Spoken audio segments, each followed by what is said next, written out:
நம்ம ஹெல்த்தின்னு நினச்சிட்டு சாப்பிட்டுட்டு இருக்க நிறைய ஃபுட்டு நம்ம லிவரை பயங்கரமாக பாதிக்குதுன்னா உங்களால் நம்ப முடியுதா? நம்ம உடம்புல இருக்க ஆர்கன்ஸ்லேயே லிவர் ஏன் ரொம்ப இம்பார்ட்டன்ட் அண்ட் அதை ஏன் நம்ம அவ்வளோ பத்திரமா பார்த்துக்கணும் அப்படின்ட்டு இந்த வீடியோவில் டீட்டெயிலாக பார்க்கலாம்.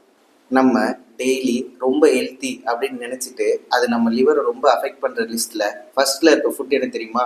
ஃப்ரூட் ஜூஸஸ்ங்க. ஏன்னா ஃப்ரூட் ஜூஸஸில் அதனுடைய ஃபைபர் கண்டென்ட் சுத்தமாக இல்லாமல் வெறும் ஃப்ரக்டோஸ் மட்டும்தான் இருக்கும். அந்த ஃப்ரக்டோஸ் லிவரை டைரெக்டாக டேமேஜ் பண்ணும். ரெண்டாவதாக இந்த லிஸ்ட்டில் இருக்கிறது bread, bun, biscuits and rusk. நம்ம இதை ரொம்ப நாளாக ஹெல்த்தியான ஸ்நாக் ஆப்ஷன் நினச்சி சாப்பிட்டுட்டு இருக்கோம். பட் இந்த ஃபுட்ஸில் எல்லாத்துலேயுமே மைதா கண்டென்ட் ரொம்ப அதிகமாக இருக்கும்.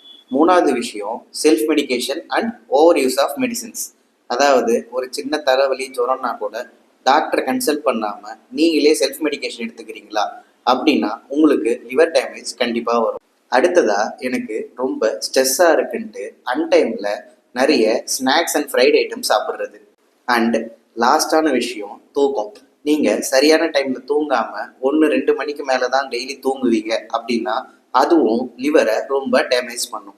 லிவர் ஏன் ரொம்ப இம்பார்ட்டண்ட்டான ஆர்கன் அப்படின்னா நம்ம சாப்பிட்ற எல்லா விஷயமும் இன்க்ளூடிங் தண்ணியிலேருந்து ஃபுட், மெடிகேஷன்ஸ், ஸ்நாக்ஸ் எல்லாமே லிவரில் தான் டீடாக்ஸ் ஆகுது. ஸோ பாடியோடைய கம்ப்ளீட் டீடாக்சிங் மெக்கானிசத்துக்கு லிவர் தான் மேஜர் ஆர்கன். அதனால தான் நீங்கள் உங்கள் லிவரை கண்டிப்பாக ப்ரொடெக்ட் பண்ணணும்.